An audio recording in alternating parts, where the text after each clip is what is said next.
Welcome to Rails, Ales, and Old Towns. For decades, the book Europe by Rail has been inspiring travelers to explore the continent. And for nearly that long, I've been one of its biggest fans. Today I'm joined by lead author Nicky Gardner to talk about the book and the all-around allure of seeing Europe by rail. We dive into the ever-popular guide, with Nicky sharing some of her favorite routes within, while also exploring some of her favorite stations and sights to spot outside the train window. We also talk about how slowing down to truly savor the European experience can pay off big time. You'll discover a cool off-the-beaten-path experience in Vienna and a breathtaking hotel above Lake Geneva you'll want to put on your list too. Naturally, there's also some chat about Eurail and Interrail passes and how they've evolved to become an iconic part of the European travel experience. This one's definitely for the rail travel lovers. All right, let's hop aboard. What is the gap between the train and the platform? Let's welcome to Rails, Ales, and Old Towns, Nicky Gardner, a Berlin-based writer and the lead author of Europe by Rail, the definitive guide, and a bit of a travel hero of mine. Oh, that's nice of you to say that, Scott. It's lovely to be here. All right, well, we're here to talk about this wonderful book that you've been writing for over 20 years. Yeah, absolutely. We took over the book in 2008, and it's been, in the modest world of travel writing, it's been quite a big seller over all those years. We've done many, many editions, and we are now working on the 19th edition, which will be out sometime later in 2026.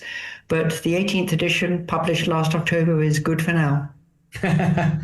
Yeah, you talk about maybe like the origin story of how you got connected. It was published in the early days by Thomas Cook and a good friend of ours, Tim Locke, who was for many years editor of the book. He got my partner, Susanna, and I involved in doing some updates. And we updated the Polish section because we love traveling by train in Poland, and moved on to update other sections of Central Europe.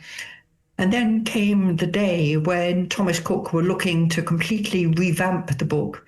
And they turned to us, to Susanna Kreis and I, and a decision was taken to change the book from being a multi-authored compendium into one with a single authorial voice, with Susanna and I writing the entire book. That took 3 or 4 editions to be fully implemented, but these days the book is very much all our own work. There's none of the legacy material in it. And the entire focus of the book has changed, in keeping, I think, with a change in zeitgeist when it comes to train travel. The focus has changed away from destinations to journeys. These days, it's a book that celebrates the train journey. What's it like to travel by train from, for example, Scandinavia down through Germany and the Alps into northern Italy? So we choose 50 routes across the continent, and we allow our readers to combine routes to map their way from Europe's Atlantic west coast through to the borders with Russia, from the Barents Sea up on the far north of Norway down to Sicily and other Mediterranean islands. But the focus very much these days on what's it like to take the journey. This is half guidebook, half inspirational list of journeys. That's actually a nice way to put it, because we've noticed when we go to bookshops, and in that slightly vain way that all authors have, you want to check whether your own titles are there on the shelves. And we've always noticed the ambiguity that booksellers are sometimes a little bit uncertain where to put it. Do they place the book along with Europe guidebooks, or do they place the book in literary travel writing? Sometimes it even goes in the rail enthusiast section, though to be quite honest, that's probably not quite the right place for the book, because I don't know one end of a train from another, to be quite honest. But the book does have a little bit of literary flair, and it's a book that one might say is nicely written. At least we hope that's the case. You know, we'll just say that from the start. If you're a rail enthusiast, you're going to be inspired, but yeah, you're not going to get the, like, this is the 846 something train. You're going to tell us what's out the window, not what's under the hood. That's a nice way of putting it. I'm always deeply embarrassed. I'll do a wonderful journey and somebody who's a serious rail enthusiast and will turn around to me and say, well, what kind of engine was it, Nicky? And I have to say, oh gosh, I didn't even look at the engine. So I'm not the best one on trains, but like to think not bad at describing what's going past outside the window, and more particularly placing it in its cultural context. So understanding something about the cultural and historical landscapes through which a journey might be passing, and to be able to explain that in crisp, clear terms, readable text to the reader. This landscape looks like it does because of its cultural history or whatever. You do 50 per edition, generally in a region of Europe, stay in one region. You know, you don't have one of your 50 routes that goes from London to Istanbul. But you can link routes together in order to go from London to the Black Sea coast if you wanted. So all the routes are interconnected. Every single one you could go between. Exactly. There's no route which is not connected at some point to another route. And the routes, many of them stay the same from one edition to another, but they're often completely rewritten. Some will stay the same and just be tweaked for a new edition. We always would update the hotels and the train travel details. And then with each new edition, we try and introduce some new routes. And these changes often reflect changing patterns of train services across Europe. How often are you daydreaming about new routes and possibilities? It's interesting. I think we're always thinking of it, and it sort of goes through your mind where you sort of pick up, oh, there's a new train service from X to Y, and think, yeah, that could be one we'll try and fit in the new edition. But we're also keen to have variety, so we don't just focus on the new. So we always like to have one route that feels very adventurous, that goes right to the edge of the world. That may be a route that goes right up into northern Scandinavia. We have one in the current edition, which I especially like, which starts in Vienna and ends up going all the way to Constanta on the Black Sea coast of Romania. That is a change in topography and culture. 100%. I mean, moving between two worlds. And we have a number of routes that have that kind of feel. That particular one also has a sense of swapping Habsburg civilization for somewhere which at first sight you think is right at the very edge of Europe, and it is, but also somewhere that has its own historical resonances, because Constanta was hugely important in the classical world as an outpost, for example, of Greek civilization. So there's things to be discovered everywhere. It's just a question of having the eyes with which to look. You know, it might be like picking your favorite child, but do you have a couple that you're just, a little special place in the heart? I 100% love some of the Alpine routes. Let's take an example of from Zurich to Milan. You can hop on a Swiss Eurocity train that will take you through the Gotthard Tunnel and get you to Milan in 4 hours. That's not the way to go from Zurich to Milan. Take time. You don't see anything of the Alps through the Gotthard base tunnel. It's dark. Take time, go east from Zurich, into Graubünden, or the Grisons canton, Switzerland's easternmost canton, and then take the railway across the Bernina Pass down to Tirano, and then Trenor train from Tirano along the side of Lake Como that brings you eventually down to Milan. That's a journey which you can do in 10 or 11 hours. I would spread it over, certainly have one overnight stay, perhaps 2 overnight stays, taking the slow train, taking the route that meanders. And that route from Zurich to Milan in our book is a very nice example of the dividends that slow travel brings by not taking the fast train. Personally speaking, on my very first trip to Europe, I was traveling between Interlaken, Switzerland, and Venice. I can't remember the exact route, but I definitely remember skirting a gorgeous lake. So I think it's conceivable I might have ended up on that route inadvertently. Do remember it was one of my aha moments of European rail travel. Just looking out the window, skirting a lake and seeing villas and the cypress trees and palm trees. I know exactly where this was. I would say, you could actually see villas on an island in the lake? This was nearly 20 years ago now. Yeah. If you were taking the main route from Interlaken to Venice, you'd go just around the Tunnersee to Spitz, and then Spitz to Milan, then Milan to Venice.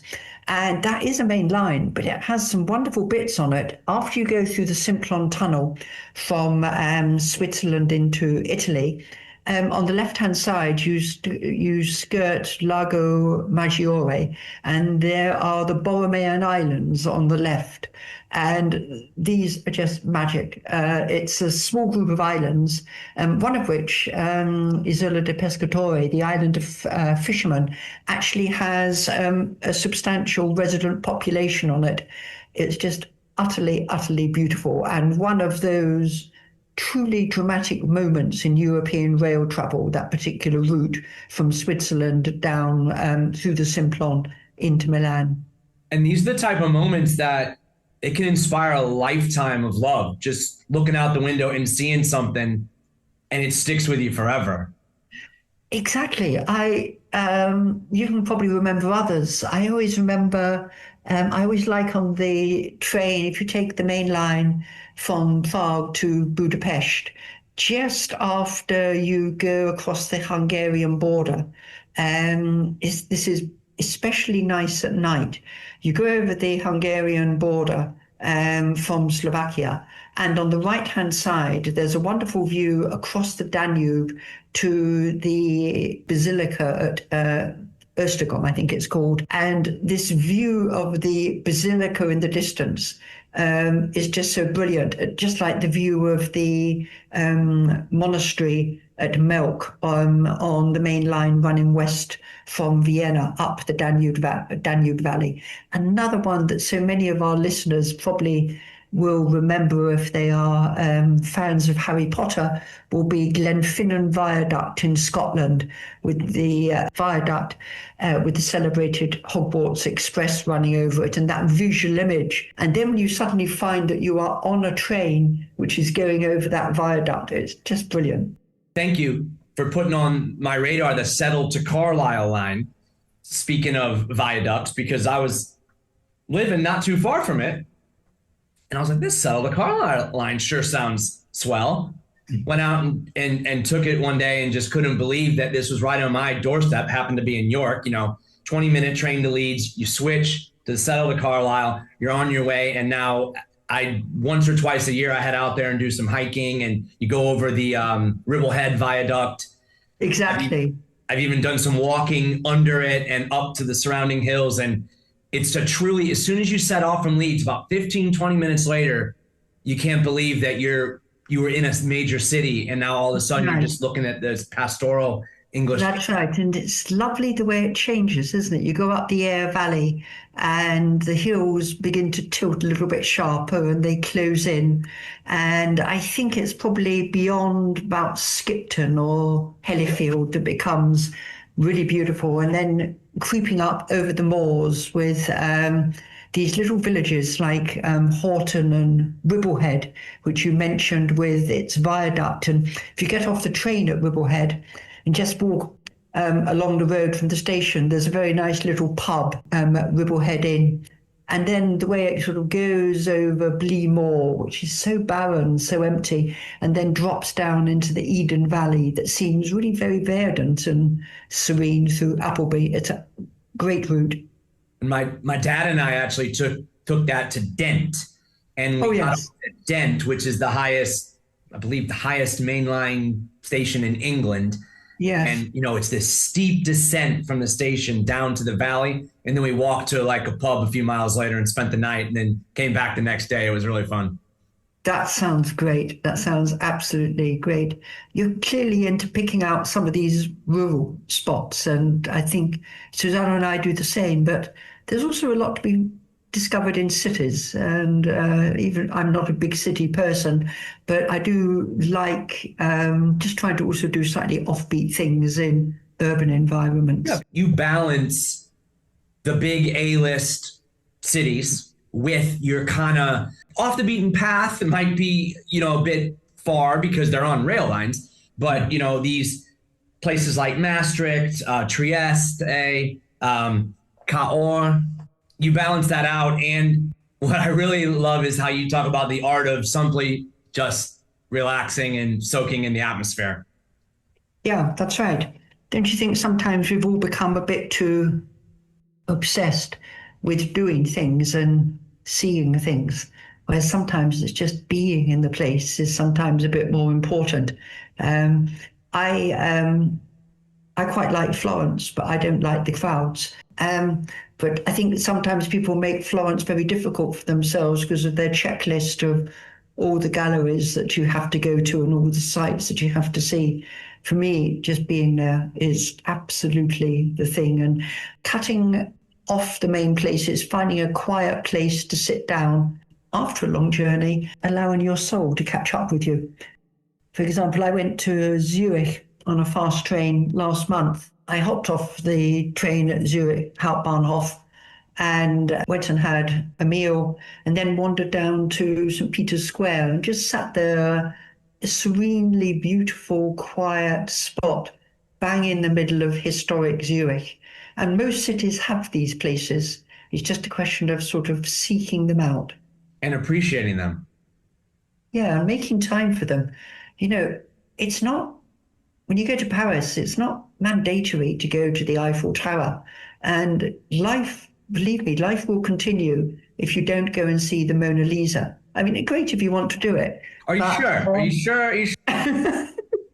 Yeah, but we could just all chill a bit and just take a bit more time enjoying being in the places that we make these long journeys to get to. We're right on the same page there. I'm always saying, like, doing nothing is sometimes the best thing to do.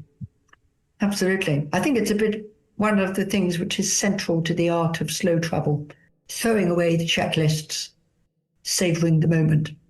Well, the other thing also is, if something is a true passion of yours, hunt it down and chase it down. But I think a lot of times we do get, and Europe has this air of sophistication, of culture. And I think sometimes, especially international people coming from Australia, coming from the US, we almost play a role of like, oh, I should be this art aficionado and I should go, like, that's not you. Exactly. Like, there's something to be said for opening broadening your horizons, but don't spend 80% of your trip. If you're just someone who enjoys going out to meals or shopping, then do that. Yeah, exactly. And also, I think it's a thing of seeking out the unconventional things. If you travel by train to Vienna, it is not mandatory to eat schnitzel straight after you get off the train. It is a nice thing to do. And these classic Viennese cafes, but to some extent, these are now almost created to meet the tourist expectation. Can I tell you what I do when I go to Vienna? Get off the train, and if I travel on a night train to Vienna, the station, the new Hauptbahnhof, I say new, it was opened about 2015. It's south of the city centre, and the metro line.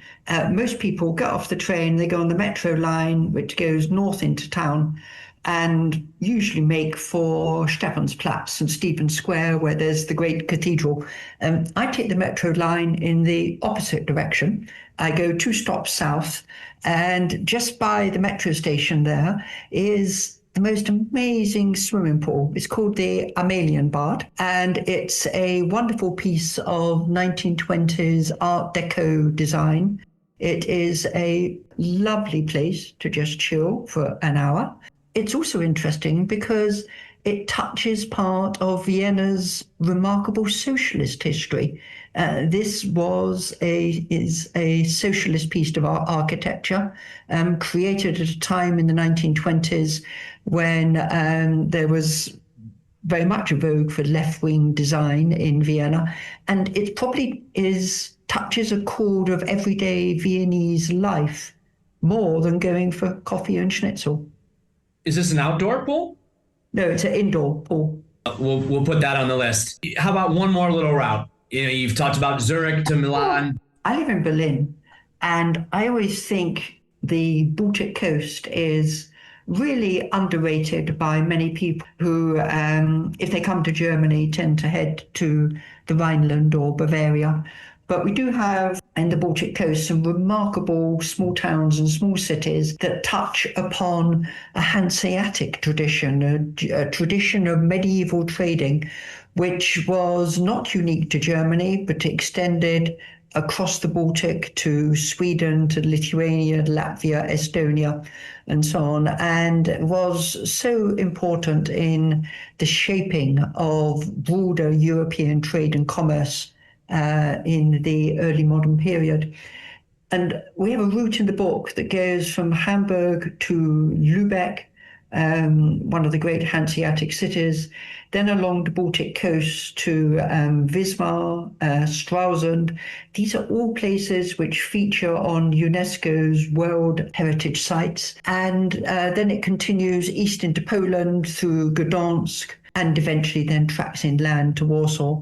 But it touches a particular kind of urban streetscape with often red brick architecture, often with Gothic affectations, beautiful squares, stunning representational buildings such as churches and town halls.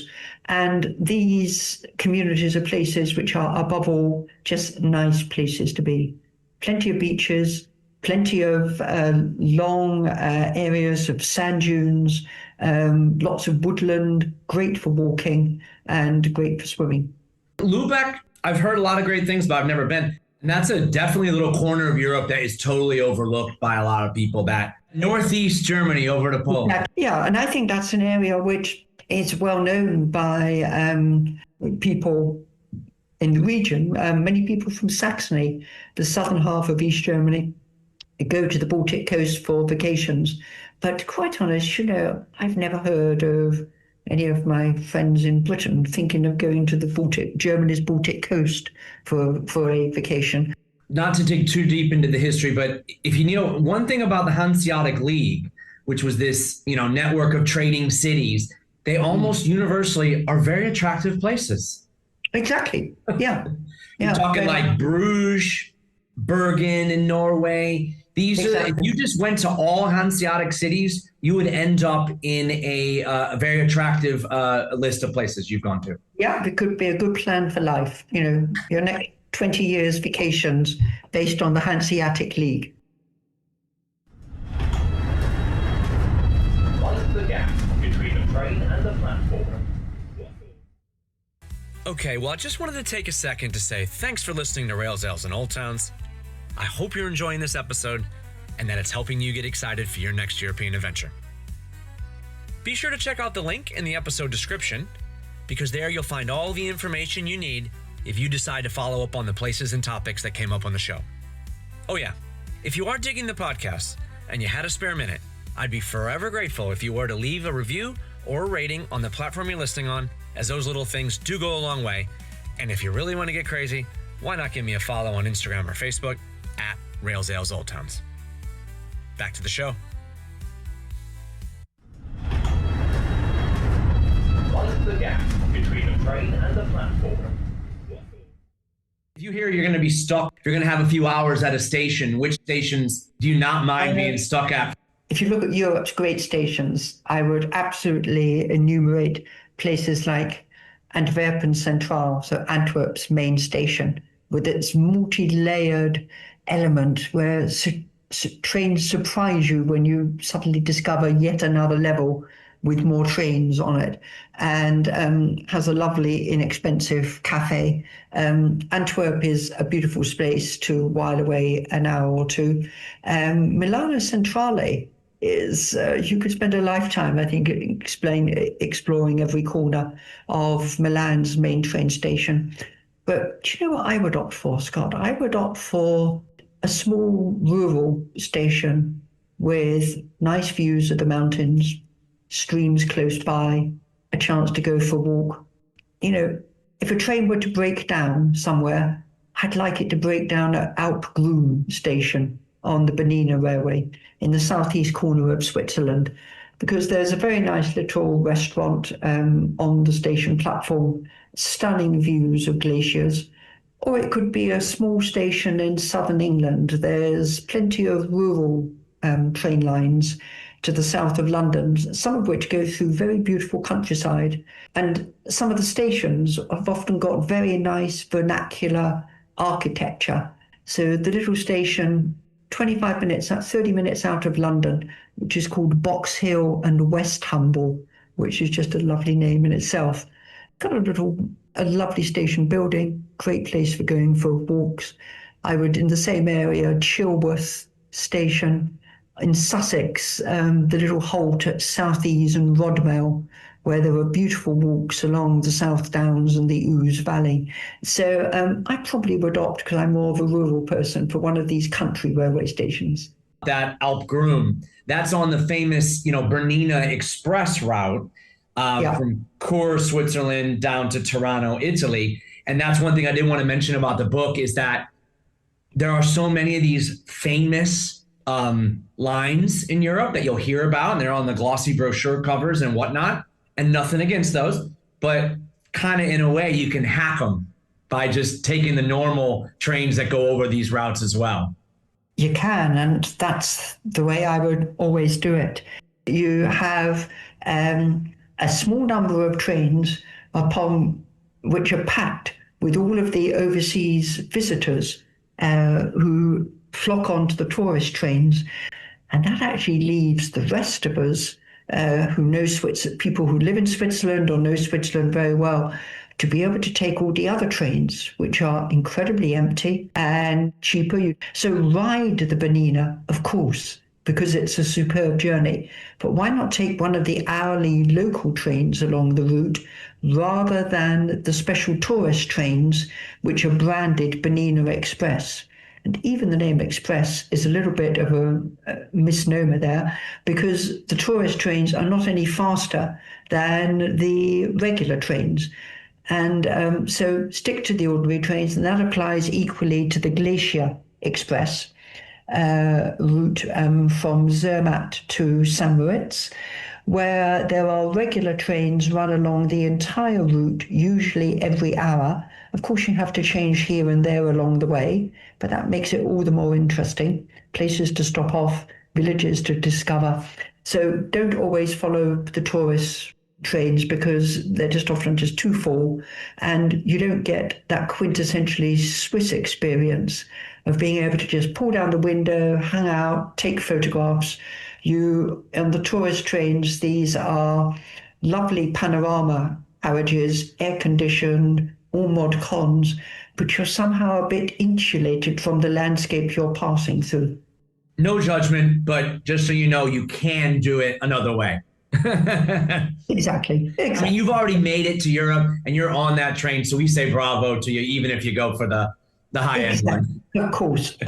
But take time. Sometimes you'll find in Europe that a slightly slower train will bring its own rewards. There are so many routes from down through Germany towards Bavaria. Many people going from Cologne take the high-speed line to Frankfurt.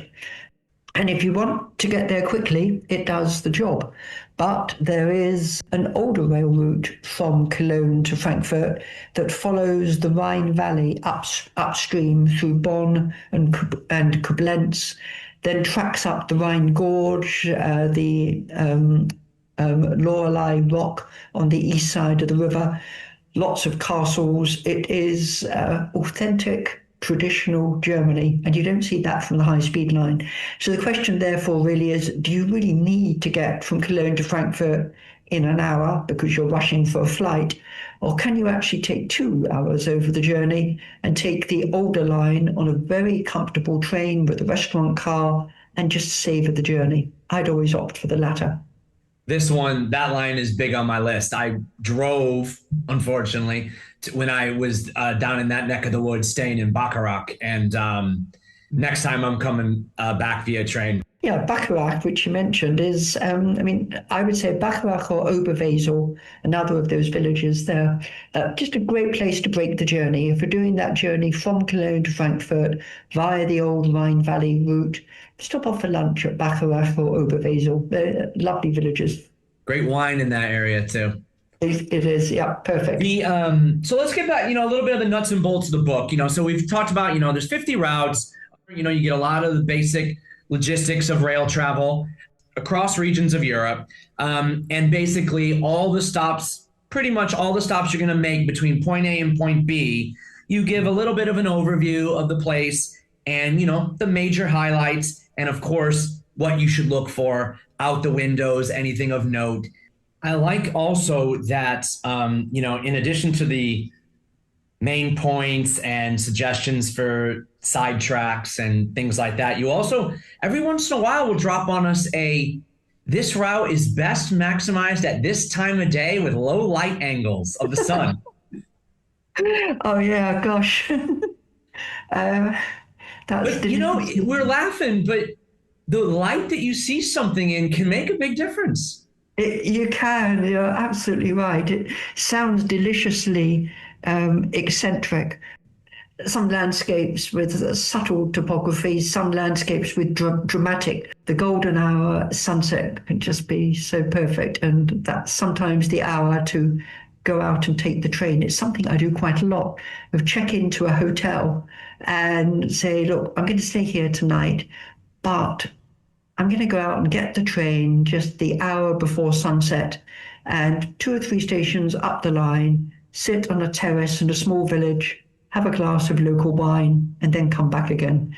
And the train can just be so liberating as the gateway to adventure, the gateway to relaxation, the gateway to really authentic experiences. Well, you know what? The magic about that is also, if you've checked into a hotel and then you've head out and you're coming back around, let's say it's summer, 7 or 8, the rush is gone, the rush hour is gone, and there's that special, quiet, little slightly emptiness. You're not going to get a packed train usually at 8 p.m. on a weeknight. That's right. That's lovely. Yeah, and these things should be absolutely remembered and built into the perfect journey. What would you say to someone who's never taken a European rail journey to get them over the edge to take one? Well, we've done a lot of work over the years because we also do quite a bit of consultancy on rail travel. And I think we understand quite precisely what the pain points are. And somebody coming, particularly overseas visitors coming from far away to visit Europe, being from North America, or Australasia, or India, or Japan, they worry about the perceived longer journey times. If I want to go to 10 cities and I fly between each city, I can see much more. They worry about the fact that it may be going to cost them a lot of money. But I think in all of these pain points, and they are justified, I can see why people worry, but supposing the trains are crowded and I don't get a seat and there's not space for my baggage and that sort of thing. But I think one can quite systematically address all these pain points and find ways around them. And there are benefits to taking the train.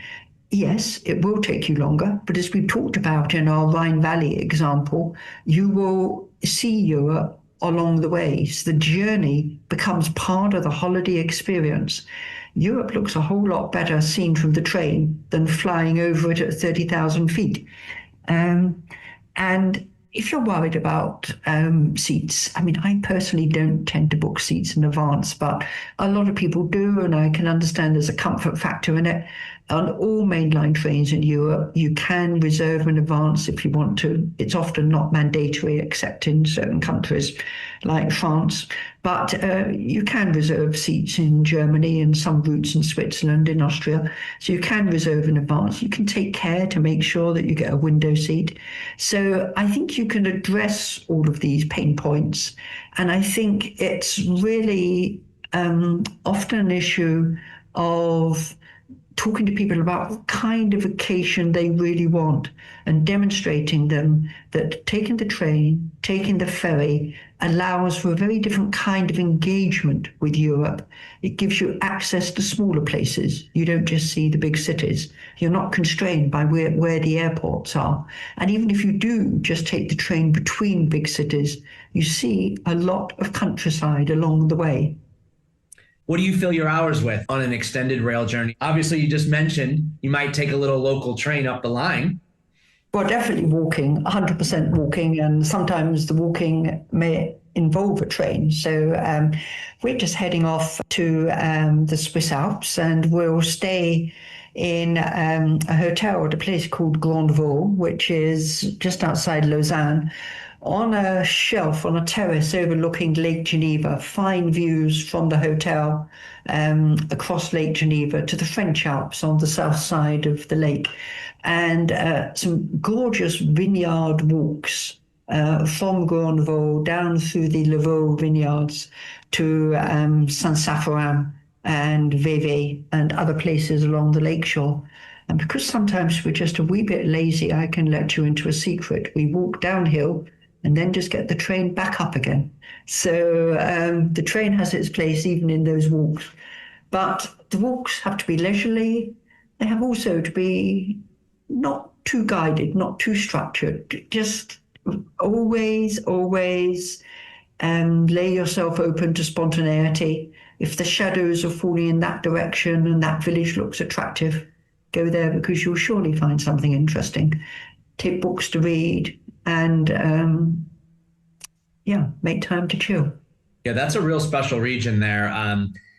The Swiss wine is something that's one of the biggest secrets in Europe. It is, and in a village just along from Grandvaux, the village of Chèvre, there is the Conservatoire Mondial of the Chasselas grape, the World Conservatory of the Chasselas grape. This is a white wine grape which is hardly known outside Switzerland, grows a little bit in the Loire Valley. Other than that, really not known outside Switzerland, produces super white wines. And taking time to discover local wines. I mean, for us, interestingly, wine has often been a way into the local landscape, a way into the local community, because good winemaking is so deeply embedded in tradition, above all in that area of Switzerland that we've been talking about. Has anyone ever done all 50 routes? Nobody that we know of. We get a lot of correspondence. We give our contact details in the book, and we love to hear about other people's vacations and the trips that they make. And they write to us with suggestions of routes that we should be thinking of including.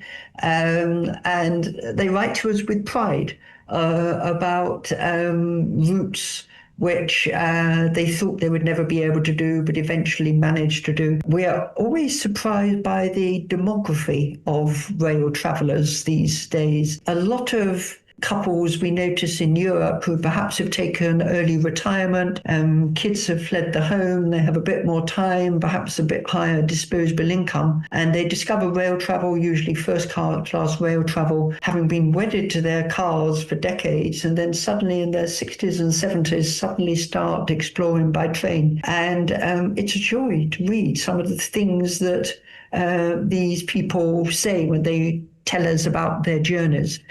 In particular, it's interesting that many people will use Interrail and Eurail passes.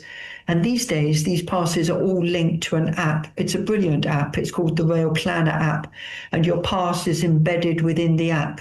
And I think for many people who perhaps are older or less techie, worry that they're not going to manage to cope. But they do cope. And they're so proud of the fact that they coped with it. And then start telling their children and their grandchildren and so on.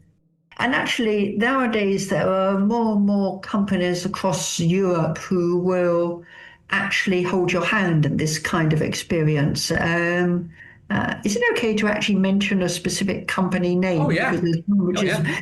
well, one I especially like is a British-based company called Byway Travel, Byway, Byway, founded by a very interesting entrepreneurial woman called Kat Jones.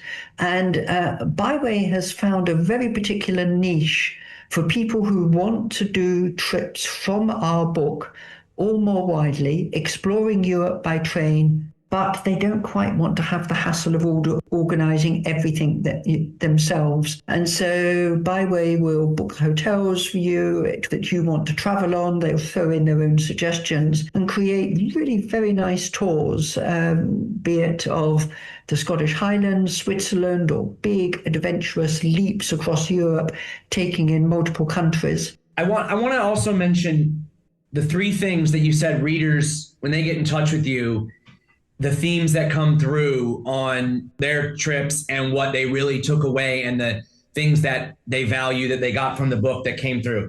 More of the memories come from taking the slower trains. Yeah, 100%. The courage to stop off here and there. Yes.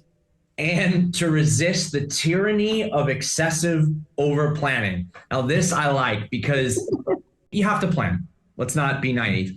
But it is a slippery slope. Once you start going down there, you can be overwhelmed. And I think you just touched on that a little bit.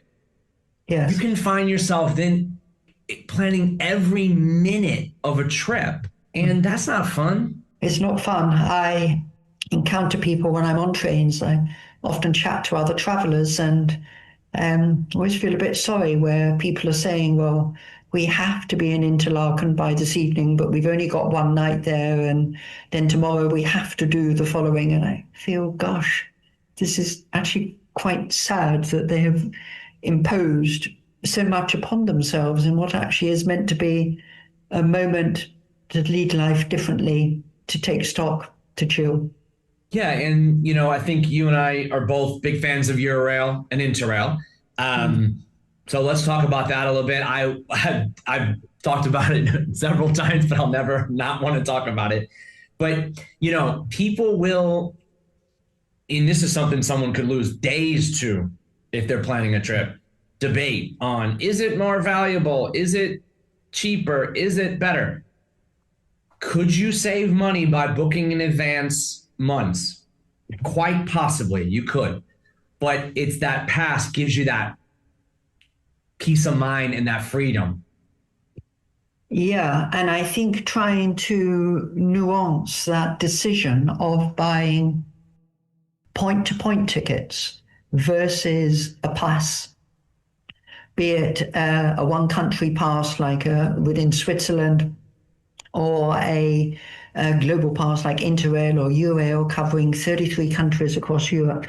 Trying to nuance that decision of do I buy a pass or do I buy the point-to-point tickets too finely is probably the road to hell. You'll end up worrying about it excessively. And I would tend to err on the side of, if it looks as though it's even possibly just worthwhile, definitely go for the pass option, because the pass brings other benefits to which you've referred. It has that flexibility. It allows you to make that short extra evening trip, which effectively is free. So the pass for me always wins. And I find that Interrail and Eurail have been so central over the last half century in shaping both, in the case of Interrail, Europeans' experience of their shared homeland, and in the case of Eurail, visitors' perceptions and understanding of Europe. These schemes are absolutely inspiring and wonderful, and they're things that should be cherished. Eurail and Interrail, to me, are part of the cultural heritage, really, of our continent. That mode of travel, unhurried, having flexibility, seeing lots along the way. And these are just very, very important things. I hope these schemes continue forever. Yeah, you write eloquently in the book about kind of the history of the Interrail and Eurail pass. And One thing that I discovered reading it was that the Eurail pass for the non-Europeans was around first. It was 1959, and it was a very interesting Frenchman, Pierre Lebris, who represented SNCF in the United States, had the idea. People just worried so much about what tickets they would buy, and he said, just give them one ticket that covers everywhere. So 1959 was Eurail, and it was 13 years later, after 13 years of young Europeans complaining, why don't we have this for us as well, that Interrail started in 1972. And over half a century later, both schemes are still actually going strong. Actually, to all intents and purposes, the two schemes are identical now. They have converged. Eurail and Interrail are definitely the way to go. Just the affection that people have and the way they cherish these trips and memories that we keep them. I don't know if people would necessarily keep it in their heart the way they do if it was just, I bought a bunch of point-to-point tickets. There is something about going with that pass and being like, I've got my bags, I got my backpack, I've got my stuff, and I got my pass, and I'm going out there into the world, and these things are going to get me through. Yeah, absolutely. And I think we can find analogies there with the hitchhiking movement, that there was a time when I was a kid where self-discovery was often about hitchhiking around Europe, which came with great uncertainty, and possibly one look back retrospectively and see some potential risks and dangers. But hitchhiking was, in a way of life and a rite of passage for certain people. Now, what's interesting is that hitchhiking came and hitchhiking has gone. Very few people do it these days. However, Interrail and Eurail have stayed, and these therefore have acquired an intergenerational quality. And we now see many, many examples on my travels. I have met fathers and sons, mothers and daughters who are doing Interrail, and very many instances these days of grandparents who take their grandchildren off on an Interrail pass. So the first generation of Interrailers, the people who in the 1970s went off with their backpacks, allegedly to discover Europe, but probably discovering much more about themselves along the way. That first generation of Interrailers, those are now drawing their pensions, and they're the ones probably who've now got the disposable income to be able to go interrailing again, and now to take their grandchildren along with them. And that intergenerational aspect I find extremely interesting. Last thing I wanted to ask you, have you ever loved something so much or discovered something that you wanted to keep it a secret? Or would you always share all your discoveries with the readers? No, we have always shared. We pay the price for that, because when we first started going to the Auberge de la Gare at Grandvaux, the place we're heading off to this weekend, and when we first started going there, we always managed to get a room. It was absolutely easy. Whereas these days, it seems to be much frequented by other people with Interrail and Eurail passes, and we sometimes find it hard to get a room. So we are victims of our own generosity there. So you think you brought a bit of burden on yourself there? I think we've brought a good bit of business to this lovely small hotel. But no, we share the things that we discover and share them generously, we hope. And it's always touching that people then contact us and say, hey, I went there as well. Thanks for doing what you do. Everybody, pick up Europe by Rail, the definitive guide. You're going to discover routes, you're going to discover towns, and learn a lot about Europe along the way. Well, Scott, thanks for doing what you do, because I dipped into your podcast there and listened, and I found it very inspiring. It's absolutely excellent. I really appreciate that. All right, Nicky, thank you so much. Have a great time in Switzerland, and we will hopefully speak to you again down the line. That sounds good.